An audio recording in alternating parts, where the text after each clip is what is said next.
Bismillahirrahmanirrahim. Assalamu alaikum students. This is Educate Samra Irshad and here we are conducting Logat series. So welcome to this channel और अगर आप इस channel पे नए हैं तो प्लीज़ हमारे चैनल को सब्सक्राइब करें ताकि आपके एग्ज़ाम्स की जो तैयारी है वो बेस्ट हो। सो स्टार्ट करते हैं हमारा आज का लेक्चर जो कि है चैप्टर 31 CRPC। चैप्टर 31 जो है वो अपील से रेलेवेंट है, अपील, रेफरेंस एंड रिवीजन। सबसे पहले है हमारा सेक्शन 404। अब सेक्शन 404 में क्लियरली ये बताया गया है कि किसी भी क्रिमिनल कोर्ट के हुक्म और फैसले के खिलाफ कोई भी अपील जो है वो नहीं हो सकती अकॉर्डिंग टू सीआरपीसी। ठीक है, कि हमारे क्रिमिनल कोड का जो प्रोसीजर है उसके तहत कोई भी अपील नहीं हो सकती किसी क्रिमिनल कोर्ट के हुक्म या फैसले के खिलाफ। लेकिन if any other law for the time being in force, कि अगर तो वहाँ पे कोई स्पेशल लॉ है तो उसके तहत यहाँ पर जो एक्सेप्शन दी गई है, ठीक है, उस स्पेशल लॉ के तहत वहाँ पे अपील दायर की जा सकती है। और इसके अलावा सीआरपीसी में सेक्शन 404 से लेके 431 तक बताया गया है कि किन केसेस में अपील हो सकती है और अपील कहाँ पे हो सकती है, किन किन कोर्ट्स में हो सकती है।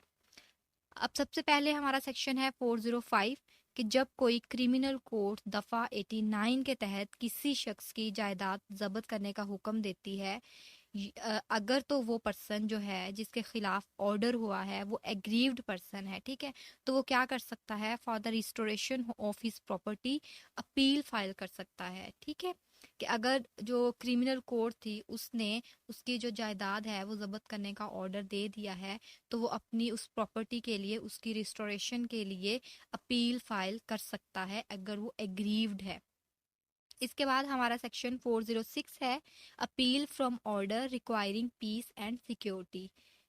ये जो अपील है वो इन ऑर्डर्स के खिलाफ हो सकती है जहां पर जो मजिस्ट्रेट है उसने किसी शख्स को बॉन्ड जमा करने का हुक्म दिया हो, ठीक है, फॉर कीपिंग पीस। तो कोर्ट के उस ऑर्डर के खिलाफ भी जो अपील है वो हो सकती है, कहाँ पे, सेशन कोर्ट में।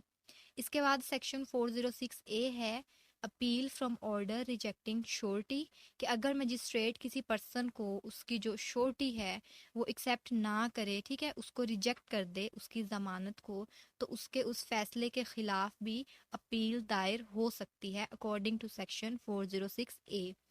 इसके बाद हमारा सेक्शन 407 है जो कि ओमिटेड है, और उसके बाद सेक्शन 408 है appeal from sentence of a judicial magistrate. इसमें ये कहा गया है कि जुडिशियल मजिस्ट्रेट के फैसले के खिलाफ अपील जो है वो सेशन जज के पास जाएगी, लेकिन यहाँ पर कुछ एक्सेप्शंस दी गई हैं जिनमें अपील जो है वो डायरेक्ट हाई कोर्ट में भी जा सकती है। जैसे कि अगर तो कोई सेशन जज है जिसने कोई सेंटेंस पास किया है जो कि एक्सीडिंग 4 इयर्स है, 4 साल से एक्सीड कर रहा है, ऊपर जा रहा है, तो उसकी जो अपील है वो डायरेक्ट हाई कोर्ट में जाएगी उस फैसले के खिलाफ। इसके बाद अगर कोई पर्सन जो है वो कन्विक्ट हुआ है अंडर सेक्शन 124 ए पीपीसी पाकिस्तान पिनल कोड, तो उसकी भी अपील जो है वो डायरेक्ट हाई कोर्ट जाएगी। अब तीसरे नंबर पे उन्होंने बताया है कि ऐसे केसेस या जो बगावत वगैरह के मुकदमात होते हैं, ठीक है, हाई ट्रीजन वगैरह के मुकदमात होते हैं, वो भी जो सारे हैं वो भी डायरेक्ट हाई कोर्ट में जाएंगे। इसके बाद सेक्शन 409 है कि सेशन जज जो है वो बस वही अपील सुन सकता है जिसकी उसको समाअत का इख्तियार होता है, यानी कि सिर्फ वो अपील सुन सकता है जो कि उसकी दायरा समाअत में आती हो। इसके बाद हमारा सेक्शन 410 है कि अगर एक बंदा सेशन कोर्ट में कन्विक्ट हुआ है तो ये एक हेरारकी है, ठीक है, कि आपने अपील के लिए लोअर कोर्ट से हायर कोर्ट की तरफ जाना है। तो जिस पर्सन को सेशन कोर्ट ने कन्विक्ट किया है तो उसकी जो अपील है वो कहाँ पे दायर होगी, वो हाई कोर्ट में दायर होगी सेशन कोर्ट के फैसले के खिलाफ। इसके बाद सेक्शन 411 ए है appeal from sentence of high court. ये हमारा बड़ा इंपॉर्टेंट सेक्शन है, ठीक है, कि अगर हाई कोर्ट ने फैसला दे दिया है, ठीक है, तो उस फैसले के खिलाफ अपील कहाँ होगी, कैसे होगी। तो 411 ए है कि हाई कोर्ट के फैसले के खिलाफ अपील जो है वो कॉन्स्टिट्यूशन के, जो हमारा कॉन्स्टिट्यूशन ऑफ पाकिस्तान है, उसके आर्टिकल 185 के तहत दायर होती है, ठीक है। लेकिन वो पर्सन जिसका फैसला हाई कोर्ट ने अपनी जुरिस्डिक्शन में किया हो, ठीक है, तो वो जो अपील है वो सुप्रीम कोर्ट में जाएगी आगे, ठीक है। हाई कोर्ट के फैसले के खिलाफ जो अपील होगी वो आगे सुप्रीम कोर्ट में जाएगी। अच्छा, अब सुप्रीम कोर्ट में जो अपील है वो किन ग्राउंड्स पर हो सकती है? वो दो ग्राउंड्स हैं। कौन कौन सी? कि अगर तो वहां पे मैटर ऑफ लॉ हो या फिर मैटर ऑफ फैक्ट हो। इन दो ग्राउंड्स पे जो अपील है वो आगे सुप्रीम कोर्ट जा सकती है। अब जो एपिलेंट है वो पहले हाई कोर्ट से सर्टिफिकेट लेगा कि ठीक है, उसने सुप्रीम कोर्ट में अपील दायर करनी है, तो हाई कोर्ट का जो जज है वो पहले लिखेगा कि क्या वो जो केस है वो फिट है इस मकसद के लिए कि वो आगे सुप्रीम कोर्ट में फॉरवर्ड किया जाए, ठीक है, या फिर सुप्रीम कोर्ट में उसके लिए अपील दायर की जाए। तो अगर तो वो ये देखेगा कि जी हाँ, यहाँ पे सफिशिएंट ग्राउंड्स मौजूद हैं, तो देन वो क्या करेगा, वो सर्टिफिकेट दे देगा कि ये जो मुकदमा है ये आगे सुप्रीम कोर्ट में दायर किया जा सकता है, ठीक है। सेक्शन 412 है हमारा कि अपील किन सूरतों में नहीं होगी, ठीक है। इसमें है कि जो मुल्जिम अपने मुकदमे के अंदर खुद ही ये कन्फेस कर ले या प्लीड गिल्टी कर ले, तो उसके पास जो अपील का राइट है वो नहीं रहा, ठीक है। कि जब उसने खुद ही एतराफ़े जुर्म कर लिया है, देन उसके पास अपील का राइट नहीं रह गया। इसके बाद सेक्शन 413 है, ठीक है, कि कुछ सिनेरियोज दिए गए हैं सेक्शन 413 में कि ऐसे मुकदमात जो कि पैटी नेचर के होते हैं, कि अगर हाई कोर्ट ने एक सेंटेंस पास किया है जिसकी सज़ा 6 मंथ से ज़्यादा नहीं है, तो उसके खिलाफ जो अपील है वो नहीं होगी, ठीक है। अब पैटी केसेस का क्या मतलब है? कि ऐसे मुकदमात जो कि बड़े मामूली नेचर के होते हैं, जिनकी सज़ा जो है वो बड़ी मामूली से होती है, 6 मंथ होती है, 3 मंथ होती है, 1 मंथ भी हो सकती है, या फिर मामूली सा जो है वो फाइन होता है, तो इन केसेस में जो अपील है वो नहीं हो सकती। इसके बाद सेक्शन 414 है हमारा कि सर्टन समरी केसेस हैं जिनमें मामूली सी सज़ा हो या जुर्माना हो, तो उनके खिलाफ भी जो अपील है वो नहीं हो सकती उन समरी केसेस के खिलाफ। इसके बाद सेक्शन 415 ए है, जब एक से ज्यादा लोग किसी भी केस के अंदर हैं, ठीक है, तो उनमें से जो पर्सन एग्रीव्ड होगा, कोई एक पर्सन, ठीक है, तो वो क्या कर सकता है, he has the right to appeal if he is aggrieved, कि अगर वो एग्रीव्ड है तो उसके पास अपील दायर करने का राइट है, वो कर सकता है अपील दायर। इसके बाद हमारा सेक्शन 417 है, वेरी इंपॉर्टेंट है, appeal in case of acquittal, जो कि हाई कोर्ट में होगी, ठीक है। कि अगर एक कोर्ट ने एक्विटल का फैसला दे दिया है किसी भी पर्सन के, तो उसके खिलाफ जो अपील होगी वो हाई कोर्ट में दायर होगी विद इन 30 डेज, ठीक है। विद इन 30 डेज आपने उस ऑर्डर के, विद इन 30 डेज आपने जो है वो अपील दायर करनी है। अच्छा, उससे पहले क्या है, उससे पहले होगा लीव टू अपील। अब जो लीव टू अपील की जो एप्लीकेशन होगी वो आपने विद इन 60 डेज जो है वो देनी है। ये लिमिटेशन एक्ट के अकॉर्डिंग ये डेज हैं कि जो पहले अपील दायर करनी है वो विद इन 30 डेज, और जो लीव टू अपील है वो विद इन 60 डेज होगी। ये डेट्स आपने याद रखनी है, डेज जो लिमिटेशन एक्ट के अकॉर्डिंग दिए गए हैं।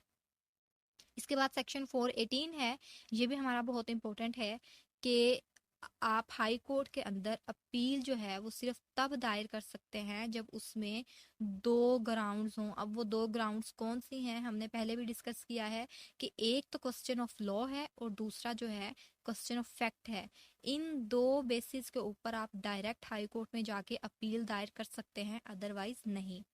आगे सेक्शन 419 है, पिटीशन ऑफ अपील, कि जब आपने अपील दायर करनी है तो उसके साथ क्या अटैच करना है, उसके साथ आपने जजमेंट अटैच करनी है, ठीक है। और जो अपील के लिए जो जो ऑर्डर था, ठीक है, जो ऑर्डर पहले पास किया क्या है जिसके खिलाफ आपने अपील दायर करनी है, उस ऑर्डर की कॉपी भी साथ आपने लगानी है। इसके बाद सेक्शन 420 है कि अगर तो एप्लांट जो है वो जेल के अंदर है, तो फिर वो क्या करेगा, वो through incharge of the jail, ठीक है, या फिर जो जेलर होता है या जो जेल का सुप्रीडेंट होता है उसके थ्रू आगे अपील दायर करेगा वो पर्सन जो कि जेल के अंदर है। इसके बाद हमारा सेक्शन 421 है समरी डिसमिसल ऑफ अपील, कि अगर कोई सफिशिएंट ग्राउंड नहीं है तो वो जो अपील दायर की गई है उसको डिसमिस कर दिया जाएगा इस बुनियाद पर कि उसमें कोई भी रीजनेबल ग्राउंड मौजूद नहीं है कि उसको आगे समाअत किया जाए। ठीक है। इसके बाद सेक्शन 422 है नोटिस ऑफ अपील, कि जो एपेलेंट कोर्ट है वो डिसमिस नहीं करती वो जो अपील है। ठीक है। तो अगर तो डिसमिस नहीं करती देन क्या होगा, वो नोटिस देगी। ठीक है। किसको? एपेलेंट को, कि वो अपील की एक नकल भेजेगी। ठीक है। उस ऑर्डर की एक नकल भेजेगी उस आदमी को, और उसको नोटिस के थ्रू समाअत के लिए बुलाया जाएगा। इसके बाद सेक्शन 423 है पावर ऑफ एपेलेट कोर्ट, के अदालत जो है वो अपील को समाअत करने के लिए मातहत अदालत से रिकॉर्ड मंगवाएगी। ठीक है। उसके पास ये पावर है कि वो रिकॉर्ड मंगवा सकती है। अच्छा, रिकॉर्ड मंगवाने के बाद वो क्या करेगी, वो समाअत करेगी जो भी एपिलांट है उसके वकील की। ठीक है। और जो एडिशनल डिस्ट्रिक्ट अटॉर्नी होता है उसकी भी। ठीक है। पब्लिक प्रोसिक्यूटर जो होता है उन दोनों की समाअत करेगी, और दोबारा से इंक्वायरी का हुक्म भी दे सकती है। और अगर वहां पे कोई भी सफिशिएंट ग्राउंड मौजूद नहीं है तो वो उस अपील को डिसमिस भी कर सकती है। अब सेक्शन 423 के अकॉर्डिंग जो हमारी एपीलेट कोर्ट्स हैं उनको कौन कौन सी पावर्स दी गई हैं।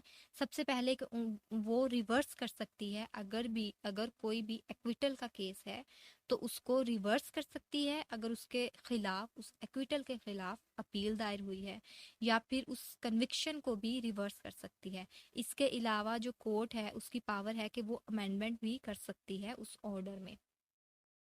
ठीक है। आगे सेक्शन 424 है कि जो जजमेंट हैं वो सुप्रीडेंट कोर्ट्स के ऊपर जो हैं वो उनके ऊपर अप्लाई होंगी। ठीक है।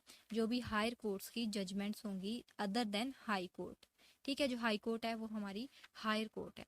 इसके बाद सेक्शन 425 है कि हाई कोर्ट या फिर जो सेशन जज है इस सेक्शन के तहत क्लैरिफाई करेंगे अपने ऑर्डर को, और सब ऑर्डिनेट्स को आगे ऑर्डर्स भेजेंगे। ठीक है। कि वो जस्टिफाई करेंगे जो भी उन्होंने ऑर्डर्स पास किए थे अकॉर्डिंग टू सेक्शन 425। इसके बाद सेक्शन 426 है कि हाई कोर्ट जो है वो सस्पेंड भी कर सकती है एग्जीक्यूशन को। ठीक है। और रिलीज भी कर सकती है बॉन्ड के ऊपर, कि अगर तो किसी पर्सन की जमानत आ गई है, ठीक है, बॉन्ड के थ्रू, तो वो क्या कर सकते हैं, वो उसको रिलीज भी कर सकते हैं हाई कोर्ट जो है। इसके बाद सेक्शन 427 है अरेस्ट ऑफ एक्यूज्ड, के मुलजिम को हाई कोर्ट जो है वो अरेस्ट भी कर सकती है, उसके लिए वारंट भी इशू कर सकती है। ठीक है। जो कोर्ट है अपील की समाअत के लिए ये उनकी पावर्स हैं कि अरेस्ट भी कर सकती है, वारंट भी इशू कर सकती है। ठीक है। और दोबारा से उस पर्सन को प्रिजन में भी डाल सकती है।